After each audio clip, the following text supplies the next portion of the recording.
they've got, and I hope with me that you'll agree it's motley for the top. Well, hello and welcome to our first ever edition of the brand new TonTalk podcast. We're here with our club captain, Jim McAlister. We're here to talk all things Jim Aldinho, his careers, his injuries, his memories and moments which he'll never forget, for good or for bad. Jim, it's an absolute pleasure to have you here. Thank you, looking forward to it. So Jim, we're going to roll back the years, go right back to where it all started in Rossi. What was it like growing up in Rossi? Different.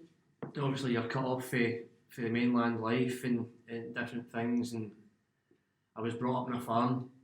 There's a lot of farming history in my family and stuff like that, so to see your parents go out and work from 5:30 in the morning till 7 o'clock odd at night, it was a good grounding for me. You appreciated everything that came later in life with football. You'd seen how hard family members had worked, and to be honest, I didn't fancy that life, so it kind of drove me on to try and strive and become a football player.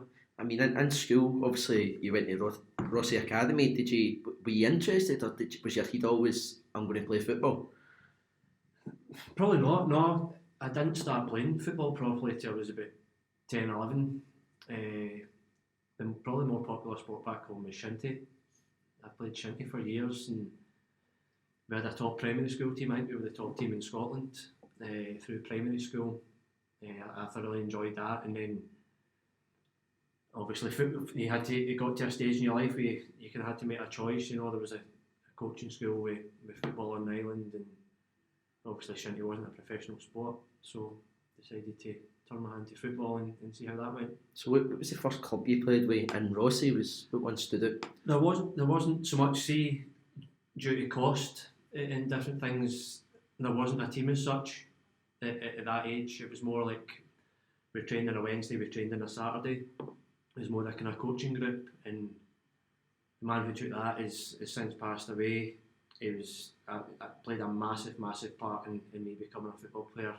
Local coach Jim Ross, and he played a big part in a lot of kids' lives growing up over in Rossi. So it was probably from the age of maybe 10, 11, from there onwards up till 13, 14, before I started travelling to the mainland and playing boys club football on the mainland. What was your first teams? What was it when you started off at? I was training with Livingston for a wee while, but that was a huge commitment. You were maybe having to leave school early. You were travelling to the mainland. I think it was maybe about 13-year-old, and you were having to make your way up to Paisley Gilmore Street. You were having to rely on someone picking you up at Paisley Gilmore Street and take you through to Livingston, and then training, and then asking that person to drive you all the way back to Weems Bay, where you had to stay in a guest house, and then get up for the first ferry the next morning and get back to school. So that wasn't ideal,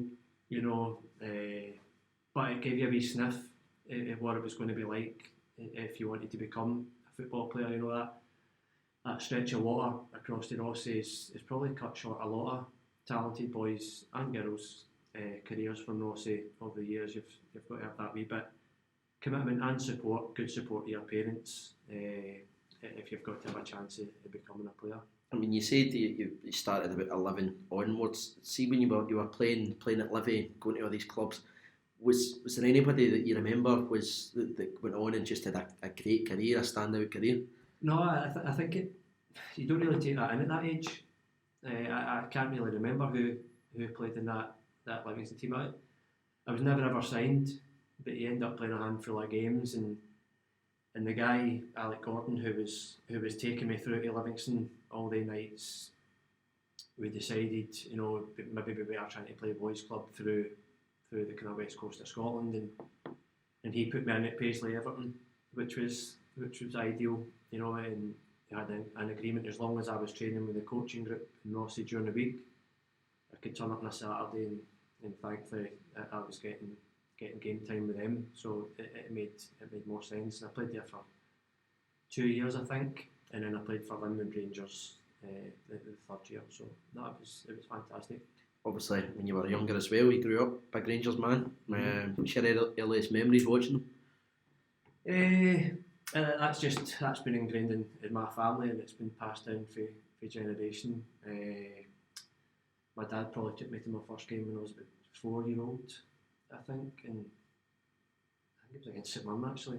I think it was against St Mirren, and they beat them 4-0 at Ibrox, and Ali McCoy scored that day, and that was him. I was hooked on him. When any time Rangers were on the telly back then, he was always the one you looked out for.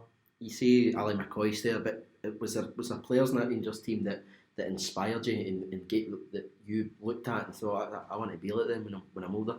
Probably years down the line when I get more into football. It was probably towards the latter stages of Rangers going for the 9 in a row, and you started seeing Brian Laudrup coming over and Paul Gascoigne when they two were playing together. If you're watching them, you didn't learn anything from them, and there was something wrong. So I was kind of hooked on they two for a period of time. They were fantastic. Do you think? I mean, there's guys in the man that you think, right? That's who I idolised. Is that your idol? Would you consider him? No, I'd probably still say Ali McCoy, because in my younger days I was a striker. Although I'm getting further and further back the pitch now. He was still Ali McCoy was the one. He was the one that grabbed all the glory at the end of the day and scored most of the goals. But to be able to, as a kid, you were spoiled back then when you were watching the players with the stands. Right, first spell at Morton, 2002, Linwood Rangers. How did the move come about? I was actually, who was I playing? I was playing for the local amateur team. So I just been scunning with all the travelling and nothing happening going forward in terms of playing football. And I'm not saying I'd made my mind up that the ship had sailed, that I wasn't going to get the opportunity anymore. And there was a few boys that was in the under 16s at Morton that were travelling over training. The local coach Jim Ross had a word with one of them. Like, is there any chance you can get Jim over to train with under 18 so they can have a look at him? And it just kind of stemmed from there. I think I came over and trained 2 nights, I think, and then the third night I came over, we were training at Battery Park. Andy Bryan, Kitman, was sent down to pick me up and bring me up to Caplo, and then it was to train with the first team. So that's where it kind of started. I think it was Christmas time, must have been Christmas time, I think I signed, and we had a game up at Glasgow Green. And it's funny how luck's got a lot to do with football as well, and it's funny how things play out. But Stevie Frail was our under-18s coach at the time, and I must have been near the limit of playing the trialist games. I think you can only play so many games as a trialist before you make a decision, and I'd scored a few goals in the previous games I'd played in. This day, I think maybe Boxing Day, or the 27th of December, and Stevie Frail was ill, so Cowboy, John McCormack, first team manager, came and took the game. I think it was against Alloa. Scored 2 goals early on in the game. Full time whistle went, and Cowboy came over and says they want to offer you a 1.5 YTS apprenticeship. He says if you come with me to Capello just now and get it signed before 4:30, he says I'll put you on the bench for the first team tomorrow. So it's funny how quickly things turn around, and that's where it all kind of started from there. Is it true that when you were just starting out coming through that Dougie had saw the potential that you had? Was he paying out of his own pocket to help you coming over for Rossi?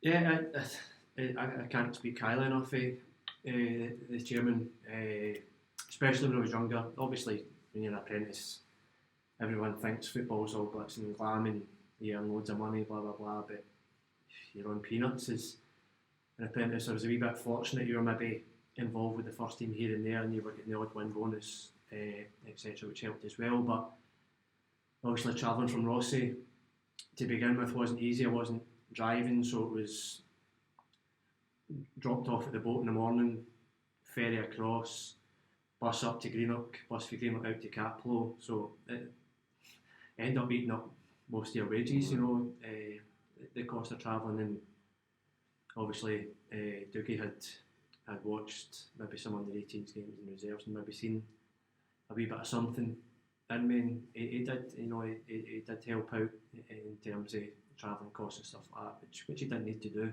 and I'll be forever grateful for that. Was there ever a point where the travelling got a wee bit too much? Did you ever question it? Were you ever like, oh, this is too much for me, I don't want to do this anymore?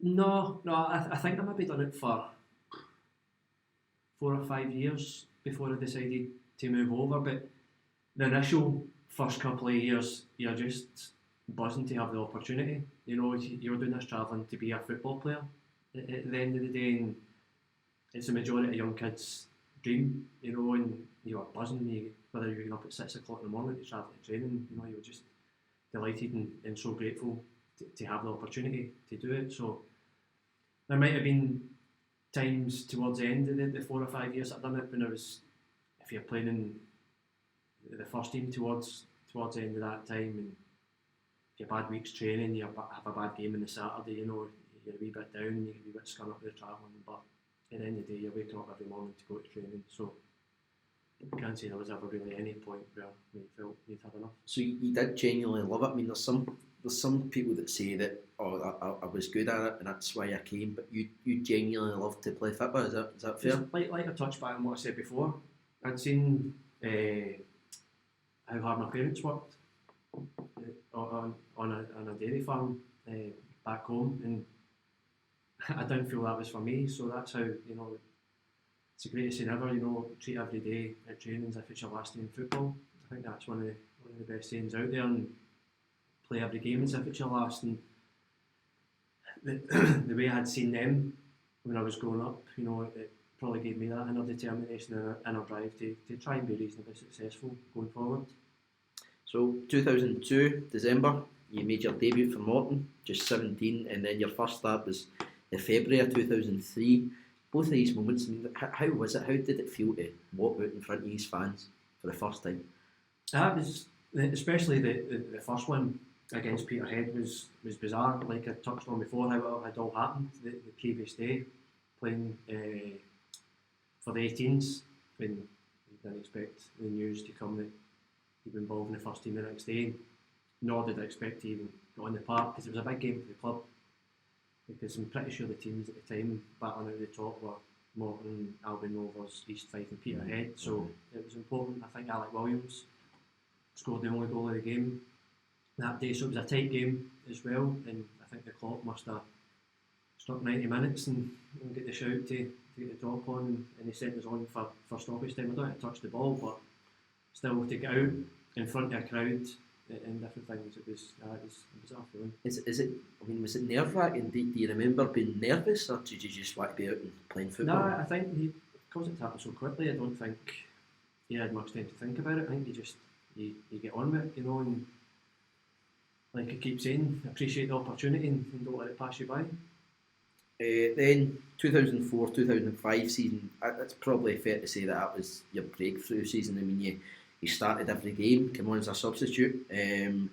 But did you think at that stage that was you? Did you think you were going to go on and have the career that you did? Yeah, that's a hard one. You don't really know. I mean, football can be a strange game, how things can happen, but personally it was a good season. Like you said, obviously starting all the games bar one, and I've got a lot to thank John McCormack for that as well, for giving me the opportunity in the game going forward. And I'm not sure if that was Jim McAlister came in at some point in that season as well, who was also fantastic for us going forward, but I seemed to settle into a position. I think maybe the first few games of that season I played as a right wing back, having signed for the club as a striker. It was a wee bit alien to us, but had good senior pros round about us. Big Stuart Nation was there at the time, obviously playing at the back, and he would talk to you and keep you right. And then I think maybe after the first half dozen games of that season, I kind of bedded in as a kind of left midfielder, left winger type. So that was good. At that stage, when you were out the left, people started to call you Jim Aldino. I mean, where did that come about for you? How did that happen? I don't have a clue, to be honest.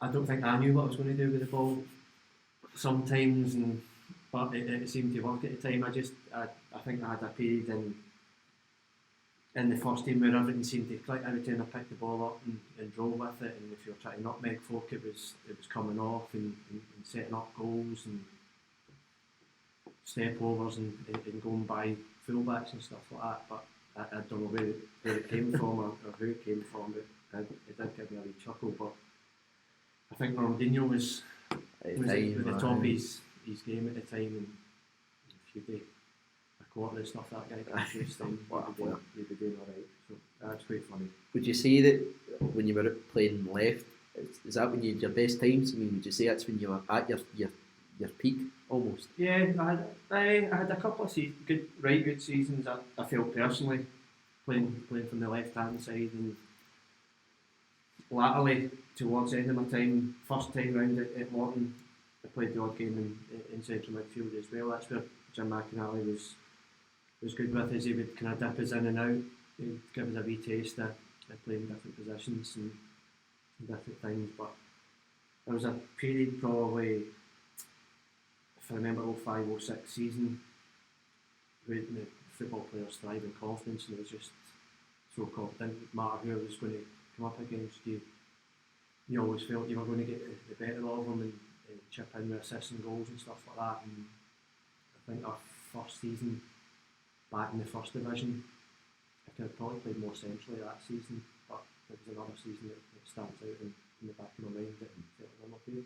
Then 2007-2008, the Lord and Saviour, as some fans would call him, Brian Wake, get his double at Partick. Would you consider that as one of your most memorable moments of your career that day? It was good. Obviously, we would rather have been playing it for things at the other end of the table. You know, I think it was us and Clyde.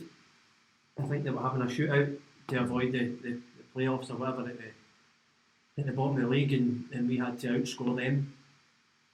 And Partick wasn't an easy venue to go to, but you know, the boys were well fired up that day. And I think Kev Finn was in the tee. He scored the other goal. It was a screamer for about 30 odd yards, but I remember Wakey's goal well. He was a bit of a character. Still keep in touch with him now and again. The hero, as well, many would call him. He was a cult hero at the club, Wakey. Some days you didn't know what you were going to get from him, but Wakey was a good player. Then 2009, there's a story that it seems to be famous or infamous depending how you look at it. When the remaining champions, after a friendly came, they approached you. They were playing Champions League football at the time. Were you tempted? I mean, you must have been. Absolutely, no, I was.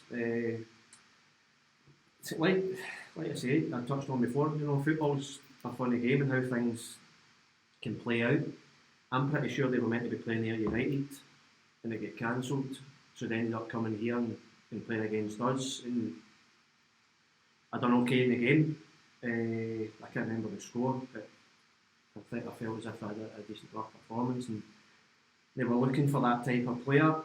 And I think it was the German Dougie came into the dressing room after the game, and he's like, "The manager wants to speak to you." Obviously, Dan Petrescu at the time, he knew if he played in the Premier League in England, and so I was fine. I wasn't sure if it was a wind up or what, but I went out and we had a conversation. They were in Glasgow for another 3 or 4 days, and I was to go and spend the next couple of days with them. And if Morton could sort out insurance, I was to play for them against Plymouth. That's maybe, we played them on a Monday. That was maybe on the Thursday we were playing Plymouth, and spent the Wednesday with them in Glasgow, training and different things. So everything was fine. And obviously Morton were looking to cover their back as well, so we agreed that I was only to play 20 minutes in the game against Plymouth. Not in Glasgow, I can't remember where the game was. Everything was fine, done okay in the game, and just at this point, agents kind of came into my career, and for the first time I'd had an agent. Obviously, you speak to him about it, and they're in Champions League, and I'm thinking this is an unbelievable opportunity. And for some reason, they talked it down. The agent I had at the time, and I don't know if it'd be good for you. It's all right moving out there. It'd be hard to get you back if things don't go well, and different things. And my agent was obviously friendly with Malcolm Mackay at Watford, and they felt that it'd be better to go down to Watford and spend a week down there, which was an absolute waste of time. I can think back, I think I went down on the Sunday, they were off on the Monday, trained the Tuesday with the first team. The reserves had a game on the Wednesday, and it was against an amateur team, and the score was about 14-0, which was a waste of time. Thursday was a cool down recovery day. Back up the road Friday to obviously play for Morton on the Saturday, and that was basically the end of the remaining thing. You know, the agent had said Watford will be a better career move for you, and it's probably one of the biggest wasted weeks I've had in my career. When I went down there, obviously they gave it the chat, I'll keep an eye on you and see how you progress. By this point, Benaria had moved on, and I think the Champions League group must have been Rangers, I want to say Valencia, possibly Stuttgart. I can't remember off the top of my head, but I went to the game where they came to Ibrox and beat Rangers 4-1 at Ibrox, and you're in the stand thinking, could have been you could have been out there playing at Ibrox and at a Champions League night, and ultimately it boils down to I took someone's advice that I shouldn't have, because the chairman was keen for me to go over and sample it, and they were happy for me if I wanted to go out and spend a few days out there and see if you can adapt, because I don't think it'd be the easiest country to live in different things, but that's the way it played out. And so do you think if it had been like if your agent had said this is a good move for you, do you think it would have went ahead? Do you think so. It would have went? No, I think I would certainly give it a go. It's a bit daft to pass up that opportunity. I dare say 3 or 4 years later, I think they went bust. Did they? I think they went bust. I think they played in Europe that year. I think they maybe played in Europe the following year, and then a couple of years later they went bust. But still, you still had those couple of years experience.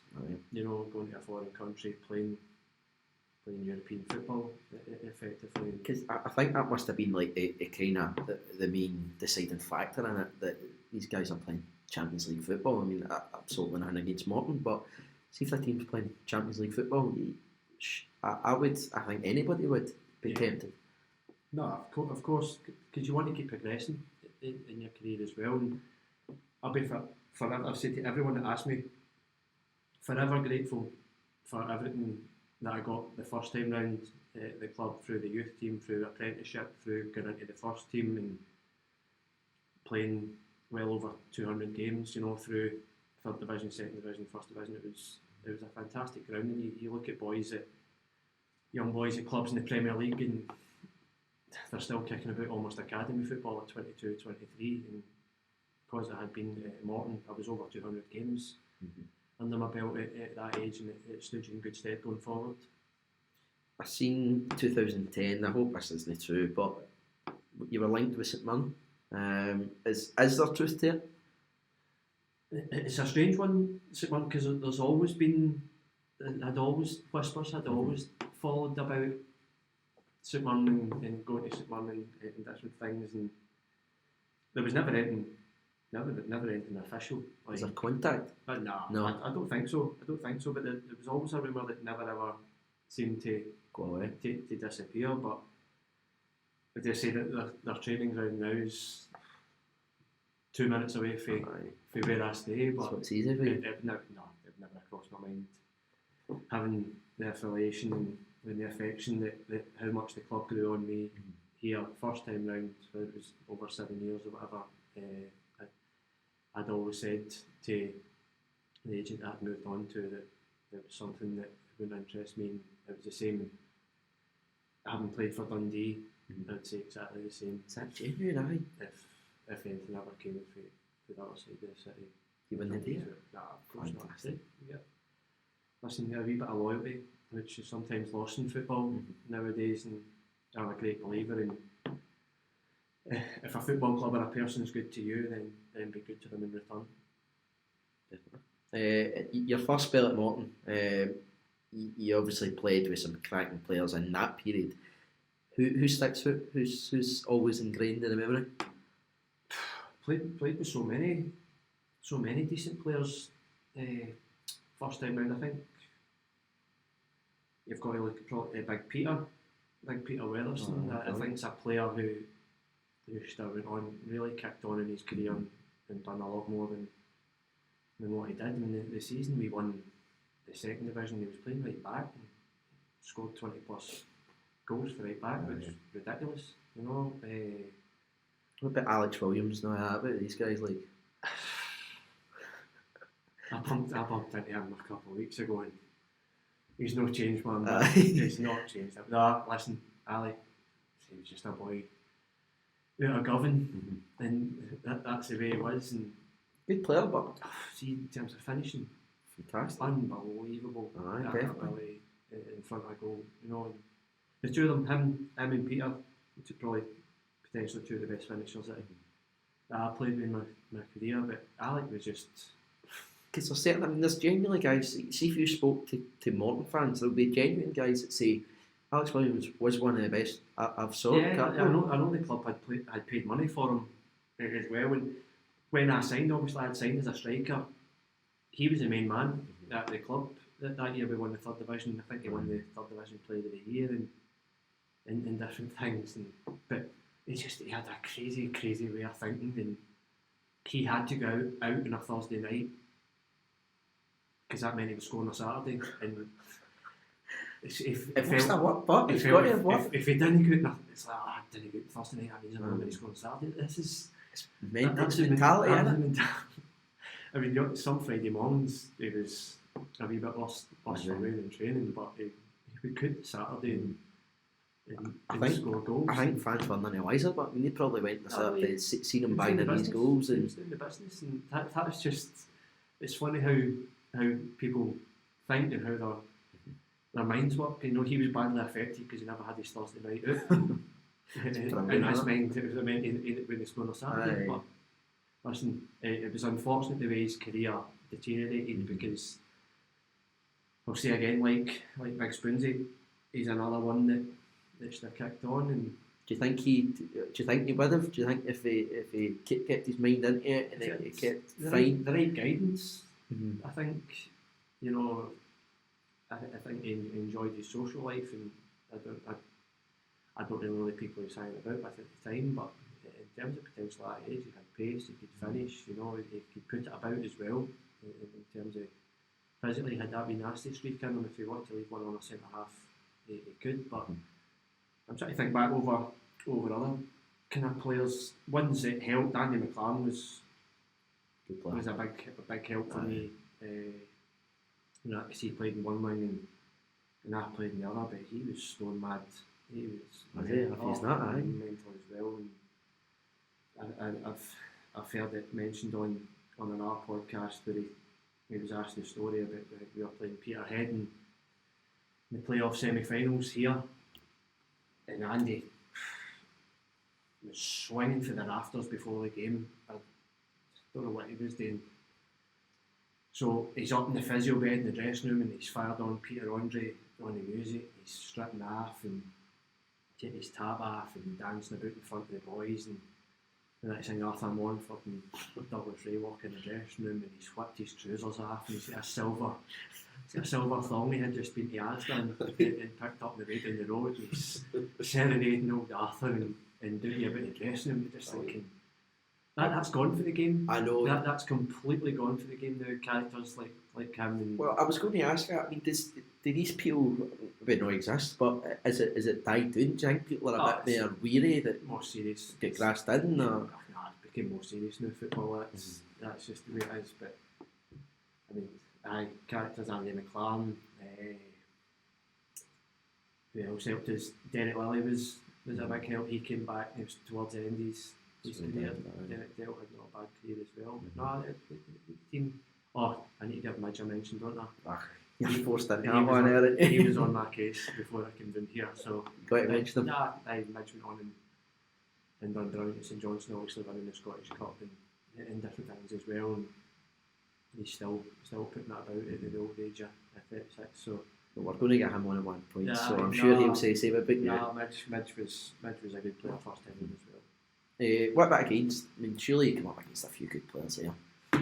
First spell, anyway. First spell round, trying to think who were the better teams we played against. Obviously, we came unstuck and Gretna were flying through the leagues, but I don't know if they really had a standout player. They were just generally a right good. Did they not bring somebody? Who was? They brought one of the big. Wasn't it Canio? But it was somebody like as big a name as that. Was it their manager? Well, they brought in Bobby Robson to give a team talk. So it was at radio. I don't think it was against us. I can't even remember. But they were on the cusp, I think, of almost getting to the Premier League. They were a top team at the time, but I can't really think off the top of my head. I mean, even Premier League teams that we played in the cups over the years, but you forget who played in the games. Obviously, the game here we beat Kilmarnock about 2006. I think Stephen A. Smith obviously went on to have a good career and a very good career. Obviously playing down south and different things. I'm pretty sure he played that day. But what was it like? I mean, did you know? Did you feel as though he was like you couldn't control him, or did you think? No, obviously we won the game that day. I think he was maybe on the verge of moving to Rangers at the time, so he had obviously produced the goods before that. But I honestly can't think, even coming through the leagues, it's that long ago. Right. You know what I mean? There was loads of strong teams and decent players. Then you went to Hamilton. I mean, compared to Morton and Dundee, it was a relatively short spell. Is that fair to say? Aye, and that's probably one of the bigger regrets I have. Was the club that I left here for. I'd been in contact with Derek McInnes, who wanted to take us up to St Johnstone, and that's where I was going.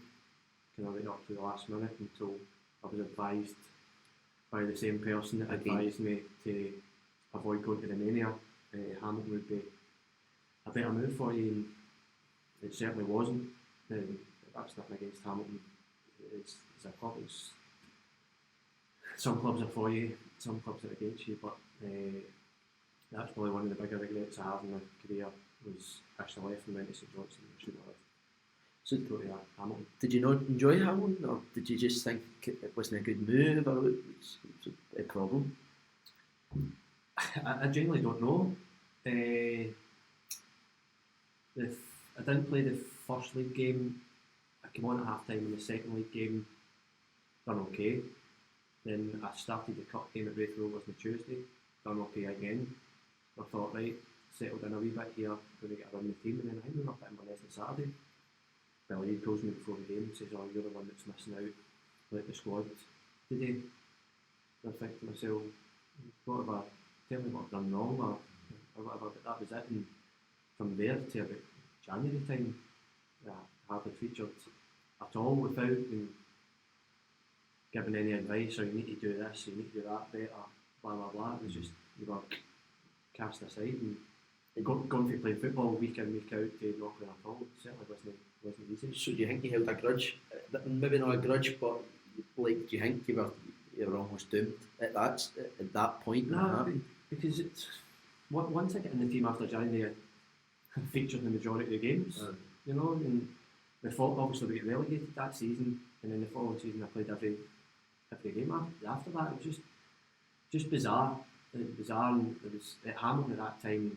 The playing squad was enormous. It was a period of time where they were bringing in all sorts of players from abroad and different things, and they were signing players they were appearing them for 2 or 3 weeks, then you weren't seeing them again, and different things. It was just a strange period, but I was thankful, obviously, playing for the kind of January time onwards. Pretty much the last 18 months of my time there, I played and done okay. So was it McCarthy or MacArthur? Was one of them playing at the time? James McAlister was still there when I signed. He was still doing pre-season, but the ball was well and truly rolling for his move to Wigan, because he never played any pre-season games for us. They were protecting him, but he was taking part in training, and Could you tell? Yeah. Is he a standout? Yeah, he was good. James was good. And you can tell us when he won the FA Cup and played for Scotland and different things and moved for millions to Palace. He's had a fantastic career and yeah, you think you've got a decent enough eye for talent and yeah, I think James was a level or two above what was there. Is there players that maybe were just as equally as good as like maybe MacArthur, but haven't went on and had the same career as James McAlister's had? Hamilton's youth setup's well renowned in Scotland.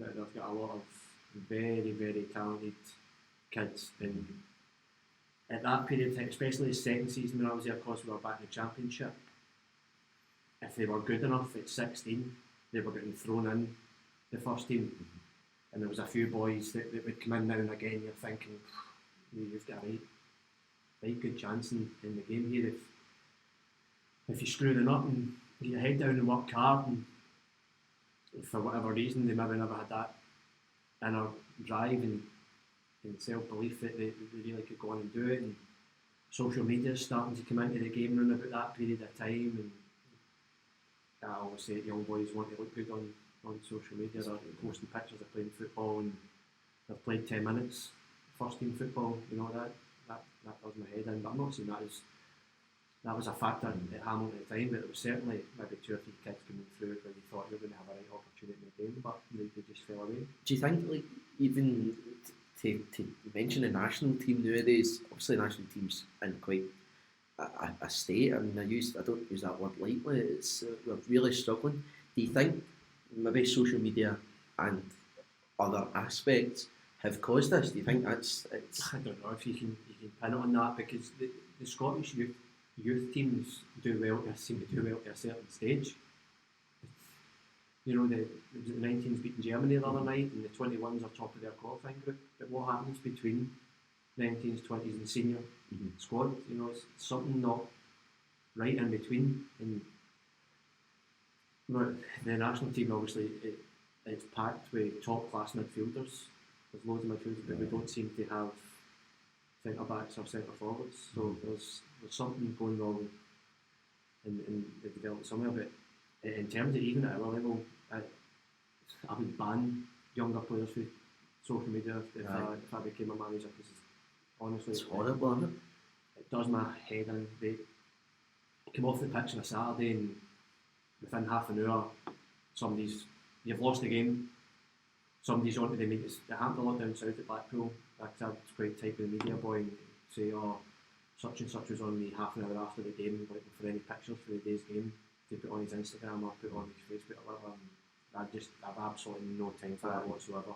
Because I do think, like, I remember when I was growing up, it was always Scotland had a group with France, Italy, Shevchenko's Sweden, Ukraine, sorry, and these were like top teams in Scotland. Scotland in the last game had to beat Italy at home. Shambles at decision again, but now we've got a almost relatively easy group that we just struggle with. Yeah, the groups are certainly easier compared to especially that campaign. But I think Walter Smith and Alec McLeish latterly, I think, took over.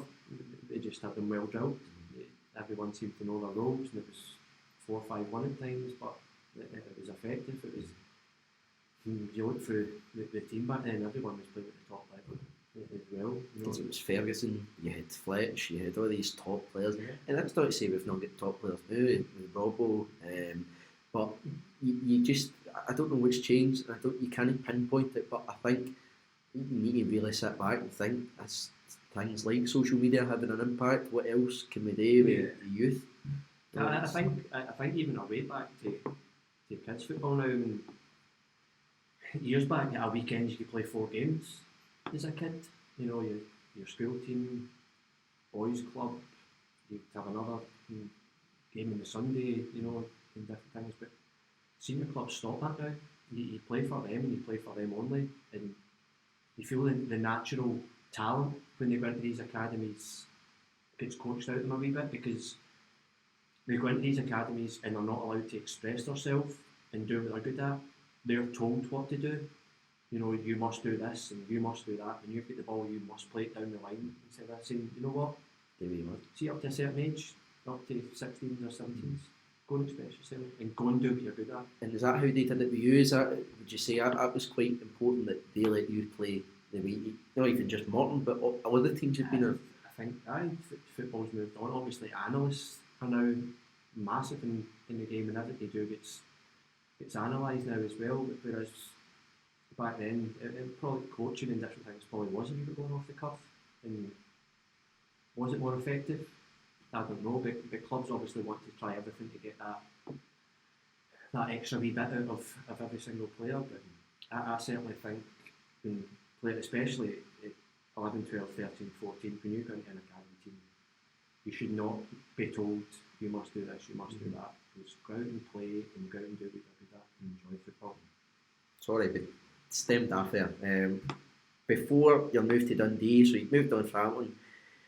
Before your move to Dundee, Davy Irons had suggested you to Carlisle. I mean, it must have been quite an honour almost to have been recommended to Carlisle for they're quite a big team. I mean, Carlisle were doing alright at the time. I know Davy had been doing a bit of scouting for them, and obviously he was a previous manager here at Morton, and I had a good relationship with every manager I played with at Morton. I would like to think, and obviously Davy knew I was without a club and just leaving Hamilton, and he arranged for me to go down. I think I spent a week or 10 days down there, and I'm not saying I was homesick for that. I didn't enjoy being away from home at that time, and I was halfway through it, and Barry Smith, former teammate here, the news got out they were going up to the Premier League in place of Rangers at the time, and I just felt I never got a fair crack of the whip in the Premier League with Hamilton, and I felt I was going to get a fair chunk of the games if I made the decision to go to Dundee, and that's how that came about. in terms of like Davy Irons, where does he rank in your best coaches that you've worked with? I think we had spoken about it before. I mean, I've never really had issues with any manager that I've played under. I think they've all got different strengths. You know, whether it's man management or whether it's been good tactically or just good on the training grounds. You know, putting on good training sessions, and that's what Davy did. Davy was very, very hands on with the training, and training was very, very enjoyable. I mean, in terms of like once you coach that have coached you, who's like been the best and who's been the worst for the ones that you've remembered? Ones of like Joe McCormack was good because he got you going. He was a motivator in different things here. My favourite is probably Jim McAlister because his man management was second to none. He was very laid back as a coach, but he knew there was a line and he didn't cross it. But because he was giving the players that wee bit extra leeway, they wanted to reward them for it come the Saturday. So in terms of my first time round here, I'd probably have to say played under Jimmy the longest out of them all. Him and Clarkey, he's number two in terms of my development, different things, a different class I felt. I mean, in terms of like, I'm not saying bad coaches, but ones that maybe didn't have you didn't have a great time with. Is there any that?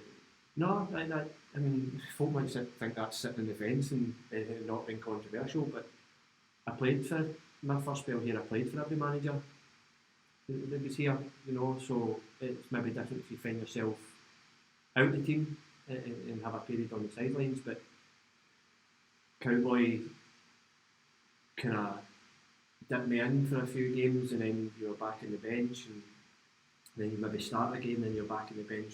So that was part and parcel of being a younger player. And then I don't think I actually missed a game under Jim McAlister in his tenure at the club. He left us out the last game of the season.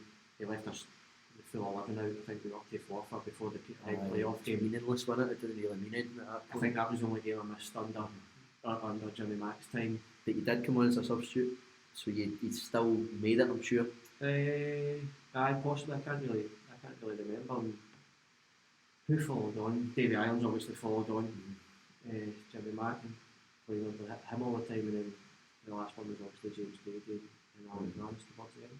just before your Dundee move, you went back to train with Morton. Did you consider it? I mean, did you consider coming back? It was just purely offered the opportunity just to keep my legs ticking over, because I knew the Dundee thing was kind of bubbling away in the background. I think Alan Moore was the manager at the time, and I was thankful to be given the opportunity to come up, train at Warriors. I think it was maybe in almost for the full week, but it was mentioned. Alan Moore did say, that he says if things don't go right for you with what you're thinking going forward, he says I'd like to sit down with you and maybe try and discuss something going forward. And obviously Moody went on to have a reasonably successful time at the club. Then a move came about to Dundee. How did that happen? How did that one happen? It was very, very late. It was actually the day before the first league game, and I don't think I signed till about 2 o'clock in the afternoon, so I hadn't even trained or met any of the Dundee boys. I'd only spoke to Barry on the phone. Stuff was done through fax and different things, obviously had to be registered. Got all that done, and turned up for pre-match at Kelly on Saturday, and finally met my new teammates. And was it awkward? I mean, did you? No, I knew some of them. I'd played with some of them, so I knew some of them. But Barry, he had told me on a Friday, he was obviously asking what kind of condition you're in. He said obviously I'd been at Carlisle and training with Morton, but I hadn't actually played any games. He says, well, if you give me the heads up that if I knew you're feeling okay, he says you'll start tomorrow. So did you start straight in, and I think the appointment was 0-0. So it was obviously a start to the season.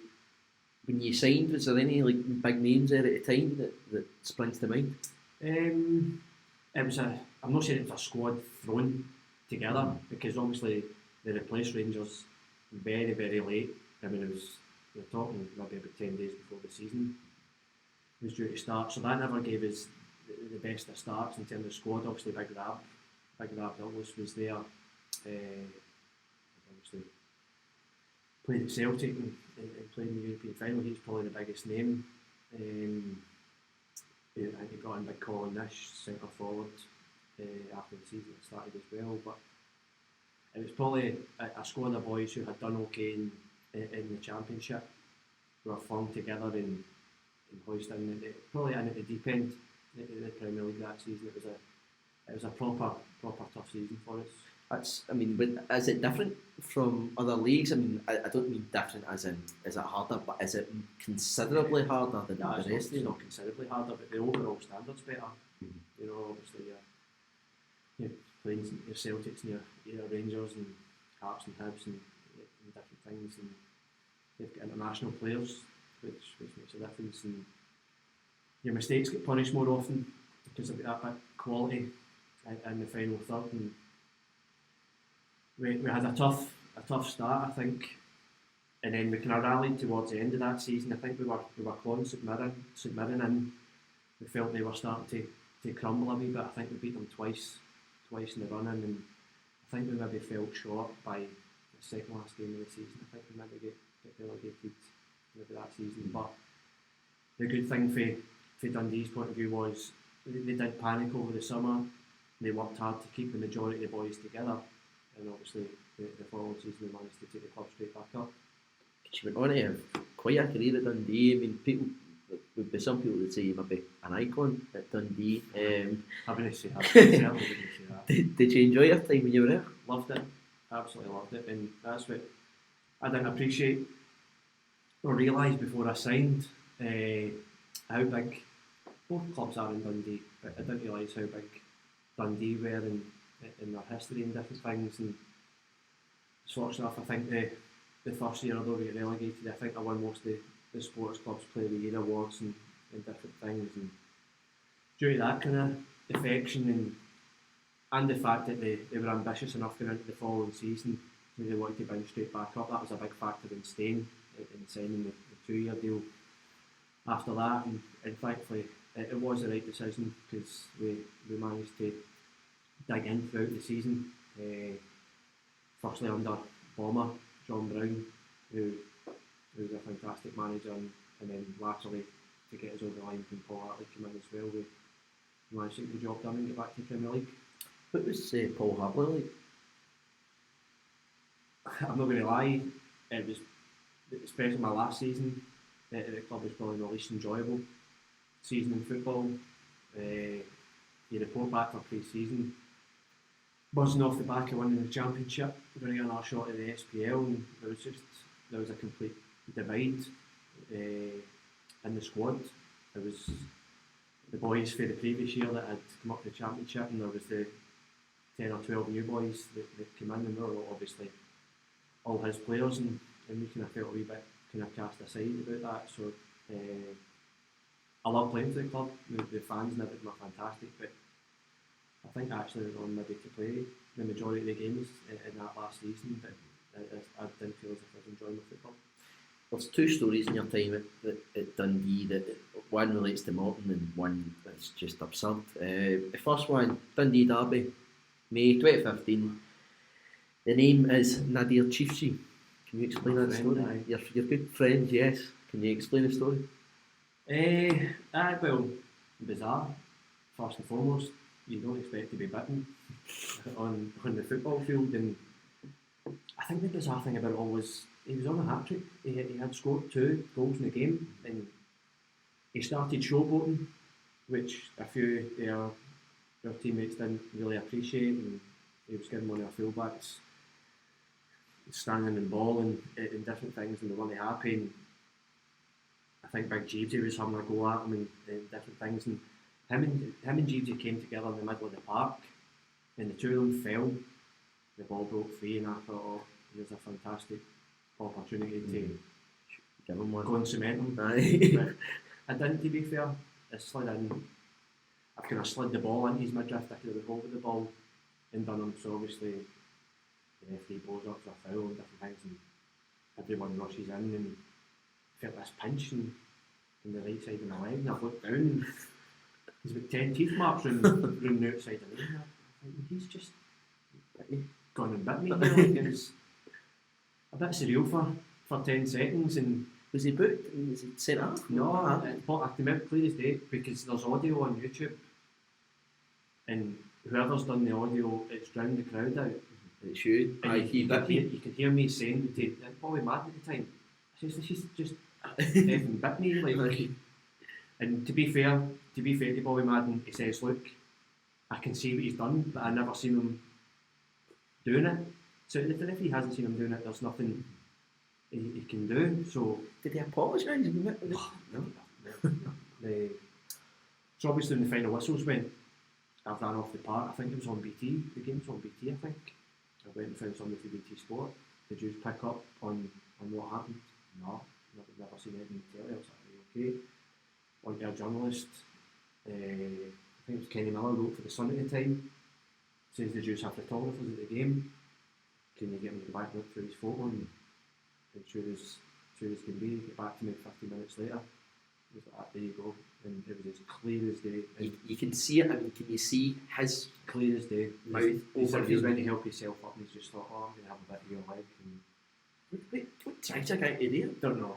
It's disgusting, and it's up there with spitting, if you ask me. So that played out, and the hearing wasn't until the following pre-season. He had since signed for Celtic. Oh, so he did. And because that's when all of them were going, wasn't it? Would be Armstrong. Aye, McAlister. He had since signed for Celtic, so turn up at Hampden for the hearing and walk into the room, and he's sitting there with about 5 Celtic lawyers. I walk in with my Todd, and I'm thinking, what the hell's going on here? But gave my evidence. He tried. I can't remember even what his defence was. I can't remember off the top of my head. Sunday. Well, he was feeling a bit petty. I was going to train with Blackpool later on that day, and I went to train with Blackpool, came back, checked my phone. I had been given, I think, 8 games or something like that. 2 suspended, so I ended up, we started the Celtic career with a 6-game ban. And great way to start. Well, I don't think they hit the ground running there, but I don't understand. I mean, you're on a hat-trick in a derby in the last game of the season. Why would you run the risk of force that? No. So. Another one, Morton related. Morton have a result that will always, not even just Morton, but everybody remembers Hamilton 10, Morton 2.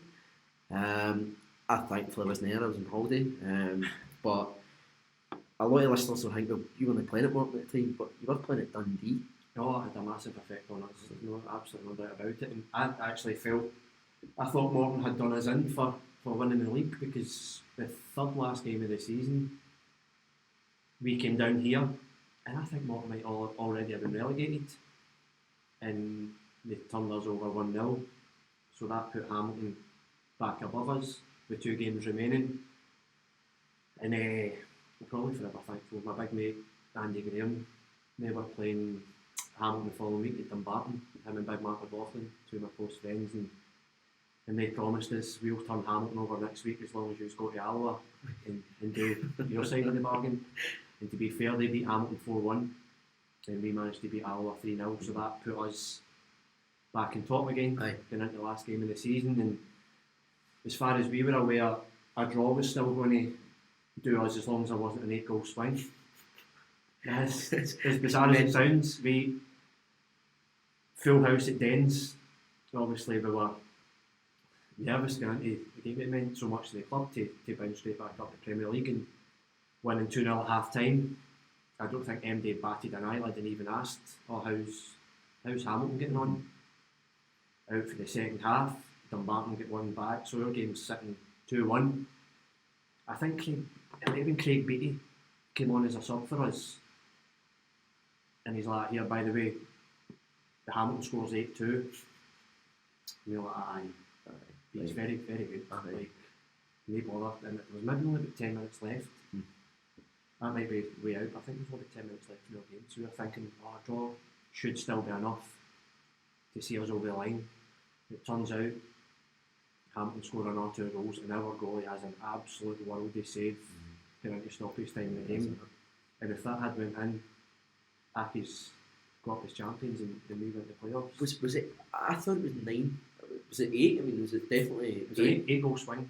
There needed to be an 8-goal swing. And it's things you joke about it. I mean, it's things you say. I think if it had cost us the league, I think our board would have went to town and have to see what's going on here. Aye. But listen, I'm not saying anybody gets out to purposely win football, absolutely not. But because I remember the night before, Morton had this, like, it was kind of fans Q&A effectively, and Kenny Shields was there, and Crawford was there, Dougie was there, and then so it ended up like, oh, this is a man that's going to lead us on the next season.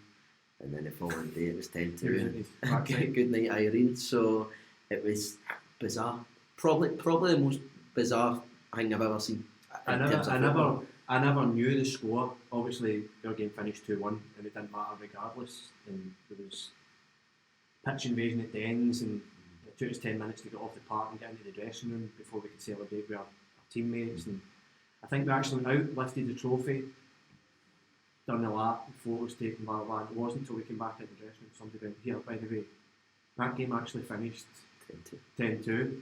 Was it ever part, like, see when the manager was saying to you, like, it was before the game, did he ever say, oh, just watch you, not make it beat 10-2? No, I wasn't mentioning. Don't take care of your own job, and doesn't matter what happens elsewhere, but it's a fact. You know, it's like you watch games here now, like 2-0 lead, team gets a goal back, game starts to become a wee bit nervy and tight, and that's what it was like at Dens. We were in total control of the game, 2-0 up, Dumbarton nicked a goal, I think it was a penalty, Dumbarton nicked a goal, so then we become nervous, knowing what's at stake, because there's a lot at stake. So you know, like, I always presumed that there'd be somebody like in the dugout that's got a phone that's looking and like shouting on, oh, that's 9, that's 10. But I don't think they wanted to tell us. No. I genuinely don't think. Do you think they knew? Because there's so much at stake. They're not on the bench. They're not on the bench because obviously Beats come on and told us to score, but we were telling Beats to. Very good. There was absolutely no chance. Tell them where to go. I thought he was at the banner. But aye, as it turns out, Hamilton got the goals that they needed, and thankfully we managed to hold on and got up as champions. Just look back and laugh now, don't you? That's all you can do. Well, you need to ask Morton supporters that. They've done a low day for them.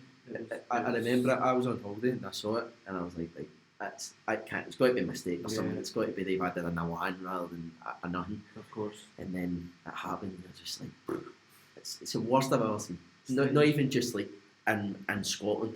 That's the worst result I've ever seen for anybody. Never forgive it. Well, could that cost us a lot, but thankfully they didn't. So then you moved down to the seaside with Blackpool. You went on a 2-year deal. How was that? Did you enjoy that? Absolutely loved it. And hindsight and all that, it's something I wish I'd maybe done a wee bit earlier in my career. Obviously, went back to training with Carlisle and different things, but I just loved everything about playing in England. You know, we play each other twice. You're playing Saturday, Tuesday, quite often throughout the season as well. And Blackpool was a club. It was a wee bit of turmoil at the time as a club, but obviously we got relegated first season, and then we won back up through the playoffs the season after. So it was a wee bit of a roller coaster. But in terms of football, I thoroughly enjoyed it. Was it difficult to move from Scotland? You'd obviously had a life up here in Scotland. Was it difficult to get down there and get used to it? Yeah, I just felt played a lot of games in Scotland, and it was time to maybe for a wee change of scenery. And my oldest girl, Mila, she was just born. She was born in July, so she was only weeks old. And we turned into Kaylee and says, by the way, we're going down south, sort of thing. So I'd done the first couple of months on my own. Then they eventually moved down, and once they were down and we got in our house and we got settled, it was brilliant, absolutely brilliant. Obviously, down in England, it's different formats, it's different ways, like of going up the leagues and etc.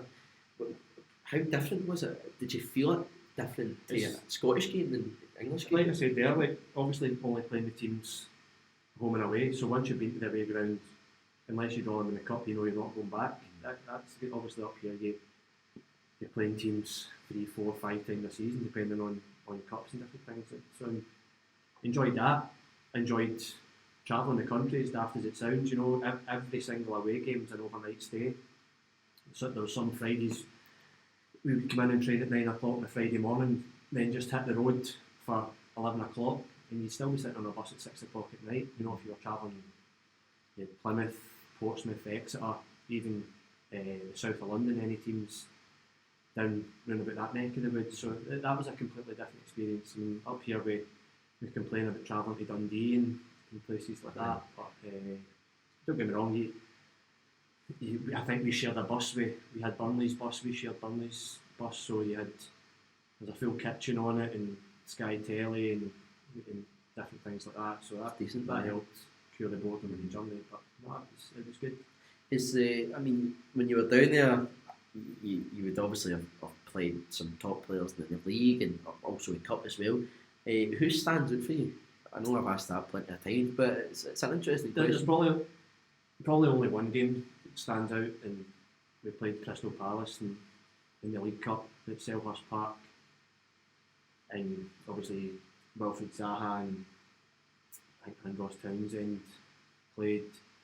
Christian Benteke's debut, they just signed him for about 35 million quid, and it was his debut. He's not really kicked on there, but he obviously played at Liverpool in different times. But still James McAlister. James McAlister was playing as well. Who's a top player. So that was probably the best playing experience I had. See, going toe to toe, Johan Cabaye was playing.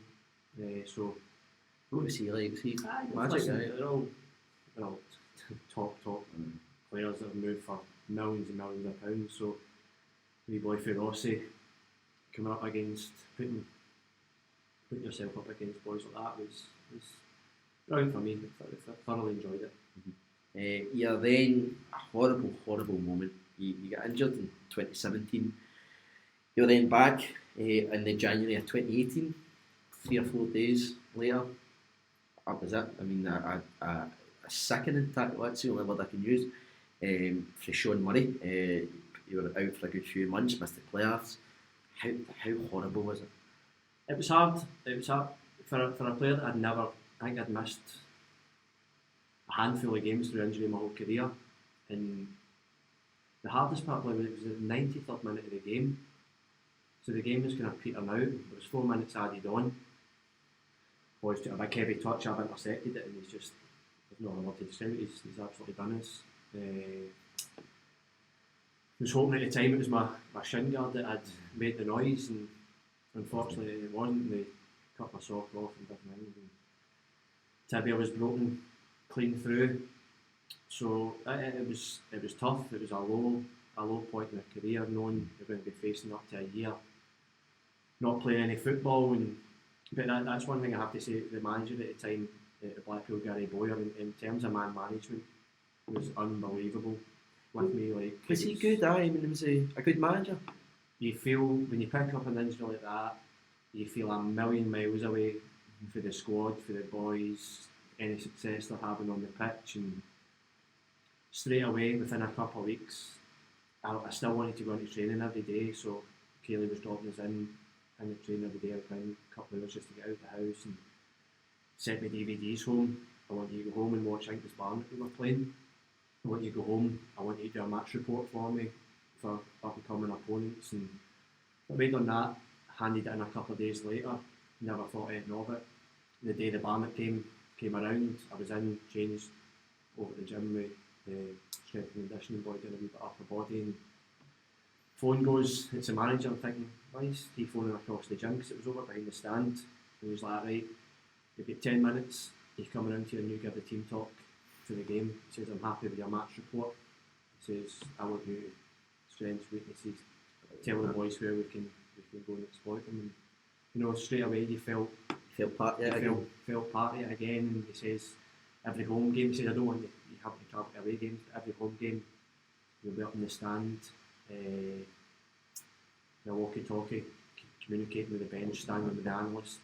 If you see any formation changes or nobody picking up at set plays, and so straight away, you felt part of the squad. So that was good man management. Certainly, like you watch that over the tackle, and it's I'll probably post that along with this video when it goes up, but it's absolutely horrible.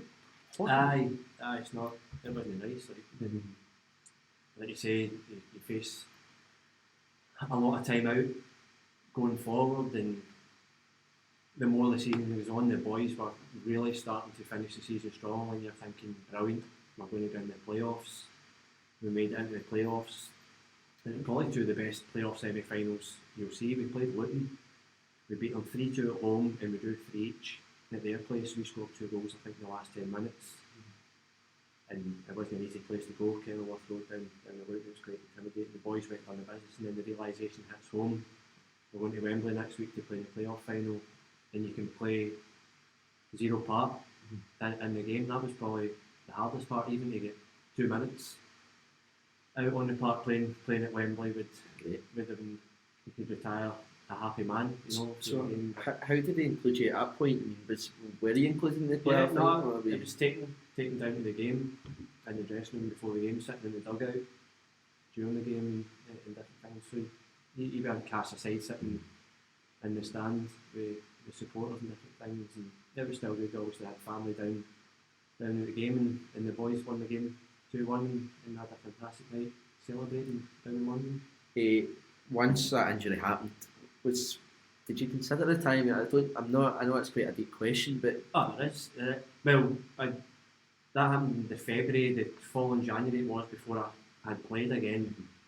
I had obviously built up the training for a few months and came over several hurdles coming back, because you don't realise all the other damage that's done with your ankles and your calf and your Achilles, all the internal stuff. And we played Shrewsbury, I think. 10th of January, I remember it because it was Harlow's little one's first birthday. Went to Shrewsbury. Given the second half, the manager had promised me to play the second half. Smashed straight into a tackle, straight in the second half. So you're thinking, right, I feel good coming through that, blah blah blah. And that was midweek, I think 2 or 3 days later in training.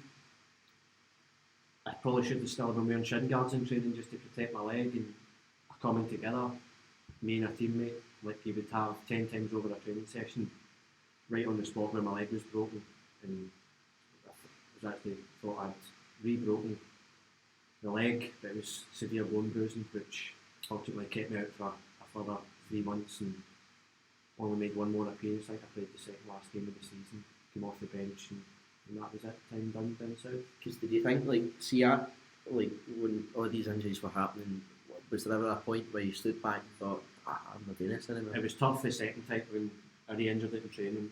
That was hard because you had done the initial 11-month slog from when the cast got out the cast, even walking again, to jogging, to running, changing direction. You had been through all that, and it was hard enough, all the hours in the gym. And then for that to happen and to be told you're not allowed to do it and you're going back in an air cast boot for 3 months, it does cross your mind. That was probably the lowest point. That was probably lower when the initial leg break actually happened, but feel strong. And only now they say you'll be a good 18 months after you get back playing properly before you start to feel good again. So you don't really feel now that you're starting to.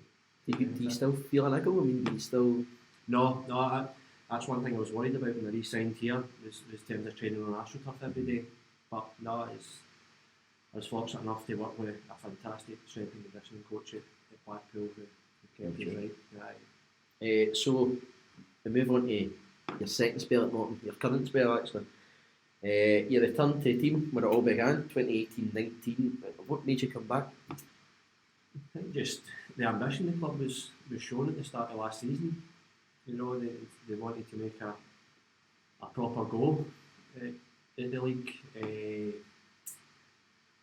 There was a couple of things on the table, but I felt what Morton gave me at the start of my career, I felt it would be nice to come back and try and repay what they gave me at the start of my career. So once I spoke to Warren Hawke at the time, and then obviously the manager and what they had to say, I liked what they had to say. It was a no-brainer for me after that. So it's fair to say, like, your career came full circle. You started where it all began. You're back where it all began. Yeah, no, I don't always say that after I've left. If I was given the opportunity to come back and play for the club again, then I'd certainly love to. And I've been very, very fortunate the way that it's played out. I've been given the chance to go back the second time. It must have been quite a proud moment getting captaincy. I mean, that's quite a big moment for you. Yeah, no, it's probably one of the biggest moments in my career, and the responsibility and different things that come with it. Obviously, I haven't played a lot of games previously here. To come back and for Ray to give us the armband, you know, it was a nice touch, it was a nice moment. What was it like working under Ray for the first couple of months he was here? Yeah, no, it was good. It was rosy. Training was brilliant. Boys loved training and different things. And then was it a month into the season or whatever, then things just went mad. Because that's the way it was. I mean, mad at the club, like it was. You were back. You were back at Morton.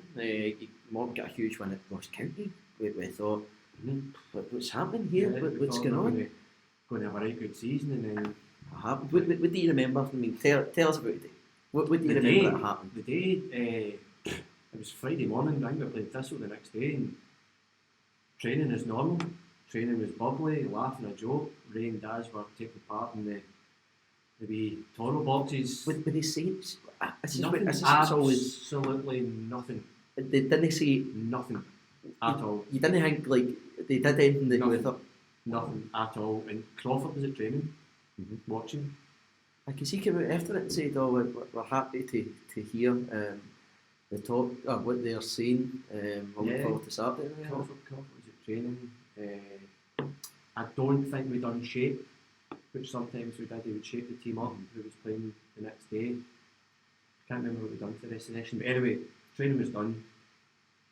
Boys are buzzing, obviously off the back of good results, and back to Carpo, changed away, and I must have been in the house half an hour, and I can't remember who texted me, but it was a journalist. I can't remember who it was. I'm hearing your manager's going to be the next Fall Cup boss. You can imagine my reaction. Aye, very good. Who's saying that?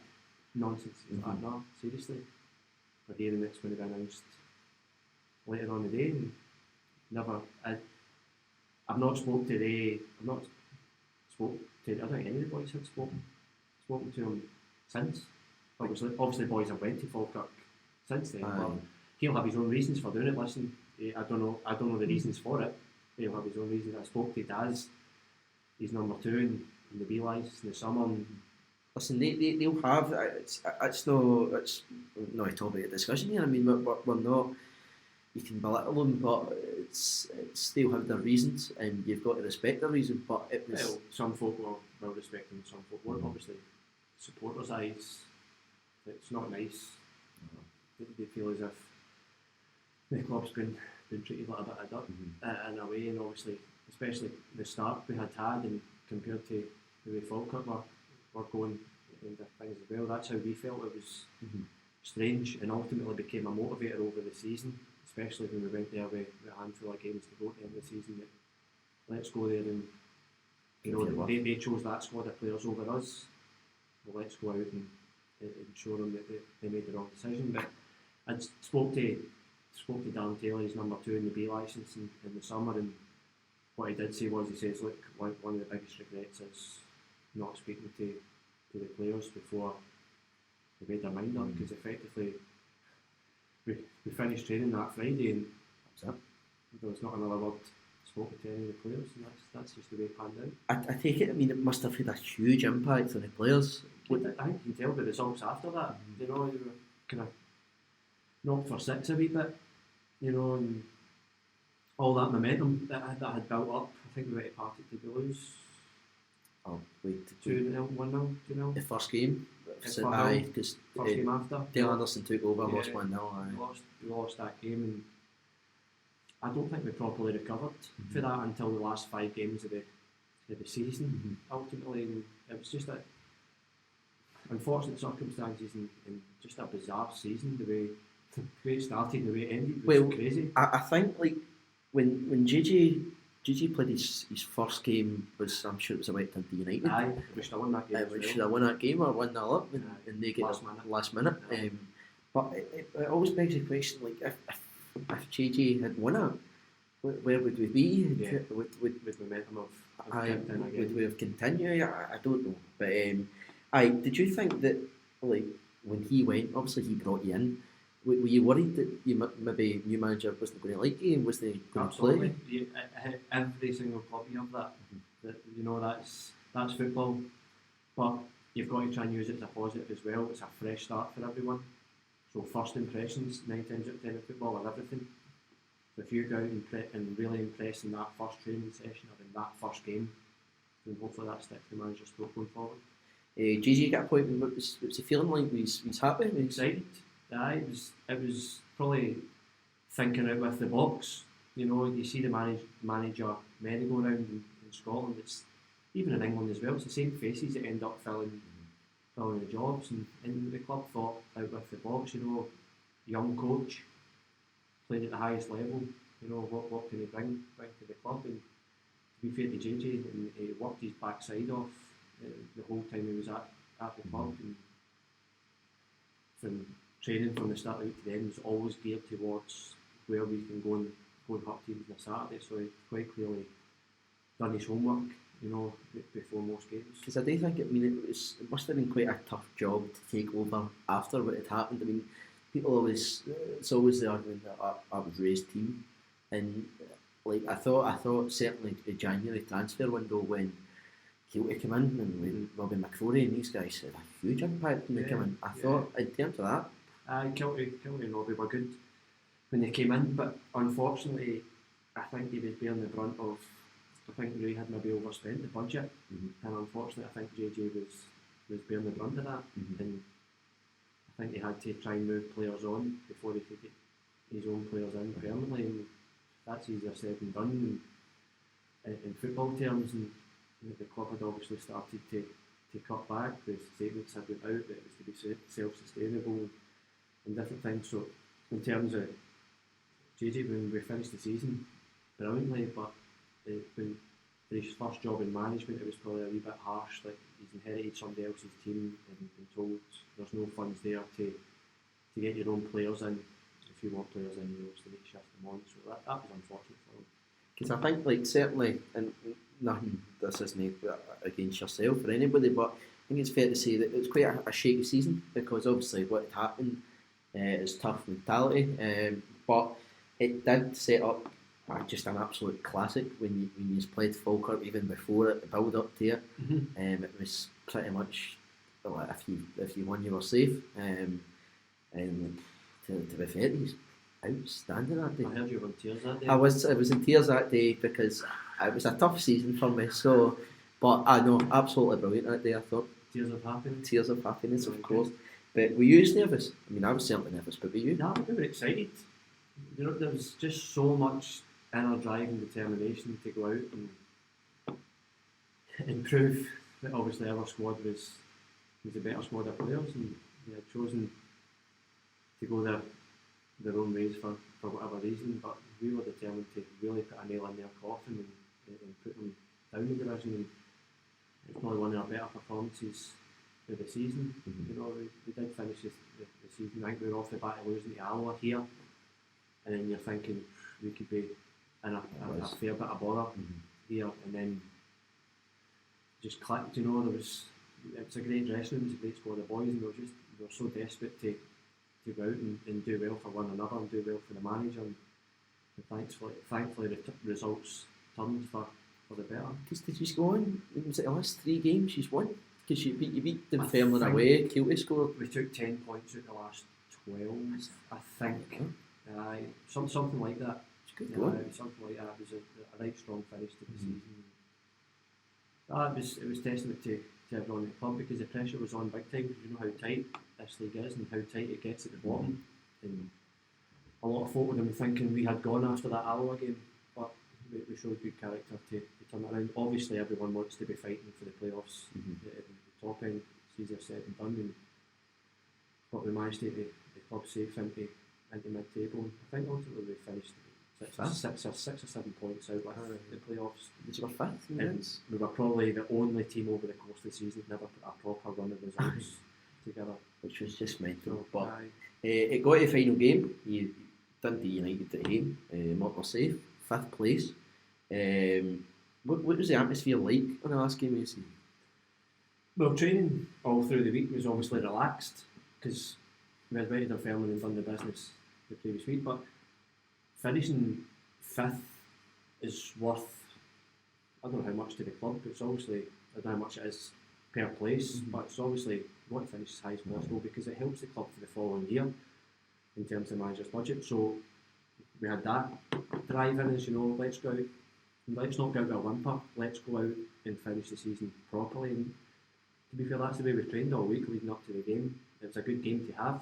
Dundee United, obviously one of the top teams in the division, so no, it was all good heading into the game. So I arrived on Saturday. You thought, I think this is fine. Well, that'll be us, finish the season, and then the rest tells itself. JJ and Houston walked, half an hour and a half to go. Again, what do you remember?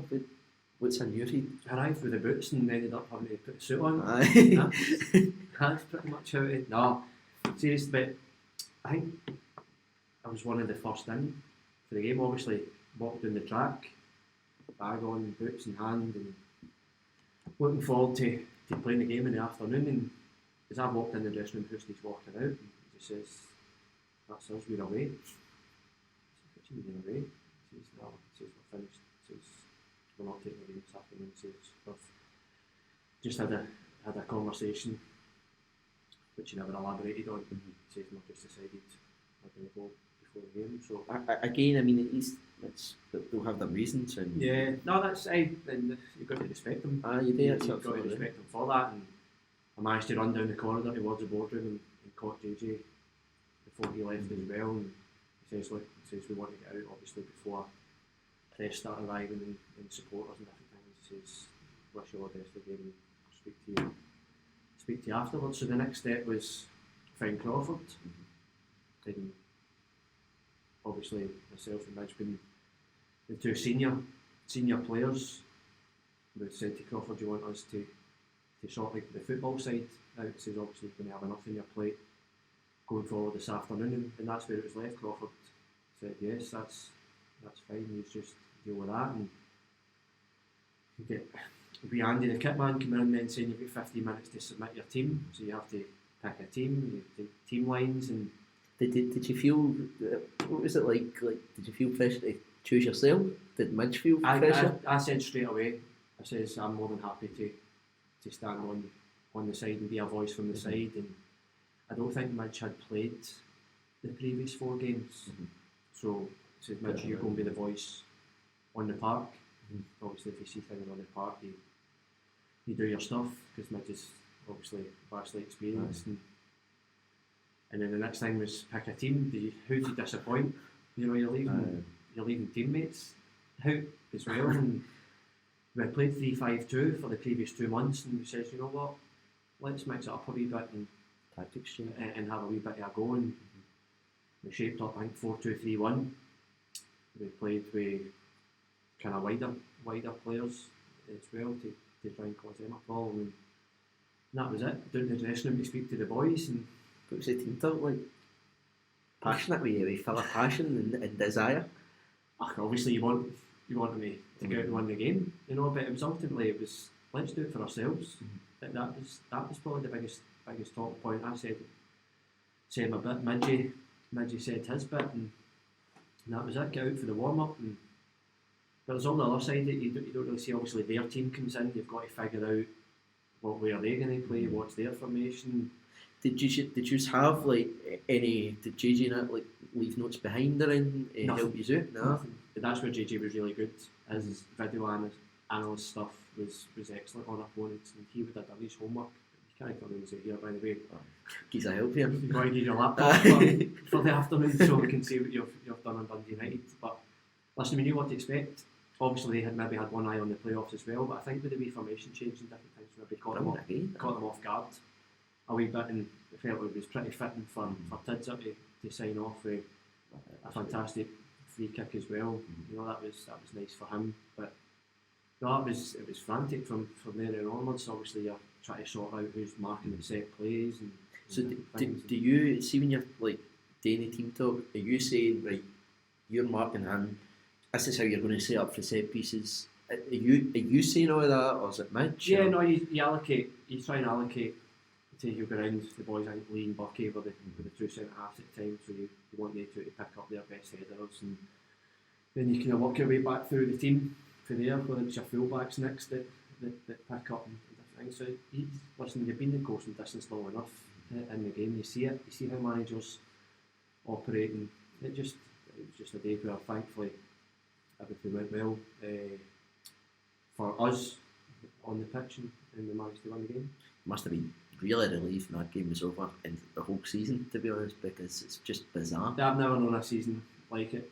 To be fair, obviously the one where we won the championship with Dundee was you were at a complete high one week to a complete low the next, especially when we lost to Morton here and you think, oh, we're blowing the league, blah blah blah. But last year was just so mentally draining, probably more than anything. It must have been like horrible for the players, because like if you've got this, obviously McKinnon comes in, sets out his plans, then goes, then JJ's setting out his plans, and I understand it's like one day to go, but then your club captain becomes a manager for a day. It's all these different things that psychologically, it makes you a better person for it. You know, you can take the rough with the smooth throughout the course of the season. You know, like you're saying, going for a brilliant pre-season and a brilliant start to the season to them leaving, and then obviously taking a wee dump, JJ coming in, getting the place going again, and the story breaks about the club cutting back, and we're thinking it's going to be part-time, so there's that worry. Then you try and recover things on the field, and thankfully we did towards the end of the season. So you moved on, thankfully, to this season. Then you obviously get new appointments, Chief Executive McKinnon, you've got Hoppy, Anton, Dave Timmins. So obviously David Hopkin, huge calibre of a manager. How did you feel when that got appointed? Obviously it's all positive, you know, especially what he done in the league for Livingston a few years back, probably on a similar budget to what we're on just now, and he had a team that was well drilled and well organised. But I think the difference with us is that this is a lot younger squad than what Livingston had. They had a team of decent experienced pros right through their team, but it was all the boys were excited, and the gaffers came in, and however many months he'd been here, and changed so many things about the club that should have been done 10 years ago.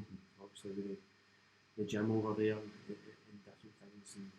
Because that's, I mean, it's like obviously with the Morton Club together as well, like, all these, they obviously help out the gaffer, they gain money. Yeah, that's fantastic as well. It's a great initiative. So obviously all these changes help the club, but I think certainly when David Hopkins got appointed to the rest of his coaching staff, there was a buzz, and almost not saying it overrode the last season, but you certainly thought they might be onto something. It's maybe the pick me up that the club was needing, but patience is going to be the key word. You know, there's the potentially some of the younger boys in the squad, and they're going to have to be dipped in and out the team. You know, because form for any player in the world comes and goes over the course of the season, and that's where supporters need to be patient with players. Is what I would say, and the manager will get it. He'll get it good. You know, whether it's this season or the seasons after. Obviously, he signed a 3-year contract here, and he'll have his plans going forward for the club. He's a Morton supporter. You can tell that when you speak to him. You know, he's got the club at heart and a local boy and stuff like that, and he wants nothing more than for the club to be a success going forward. Jim, it's just been an absolute privilege to just listen to you. But what moments overall stick out for you, good or bad? Throughout Your whole career. Winning my first medal here, the old second division, getting the club because the club wanted to be back in the first division, but it obviously failed in the previous few seasons. So I think I played every minute, every game. That season we got promoted. So that's your first medal is always important. Your first goal as well. Scoring here, I think it was against Stranraer. That's a special moment to go back, and obviously winning the championship with Dundee is a special moment for me as well. Been fortunate enough to be involved in a couple of promotions and different things. Obviously didn't play as much with the one at Blackpool, but still played 20 odd games for the first half of the season. So I'm fortunate enough to have 3 or 4 promotions and under the belt. So hopefully manage one more before hanging the boots up here. See looking back, and you proud of what you've achieved? You happy? Listen, I've looking over the course, I've had an okay career. I've been fortunate enough that managed to stay in full-time football for 15, 16 years, and I think that I might not be the greatest player at times, or the most pleasing on the eye, but one thing's for sure, if you ask me to run through a brick wall for someone, a teammate or a manager, actually I'll do it. And I think that comes back to the way my parents had brought me up. It's good grounding, whether it's grafting in the farm and different things, and making me want to go and be a football player. And like I touched on before, treat every game and every training session if it's your last. So you're not able to play football at a level forever, because at one point the legs will go. So now you appreciate it and train properly every day and play as hard as you can when the game comes at the weekend. Jim McAlister, thanks so much for coming on, helping us out. I'm sure this will not be the last time you're on with us. Thanks, mate. I hope your podcast is a success going forward. Thanks.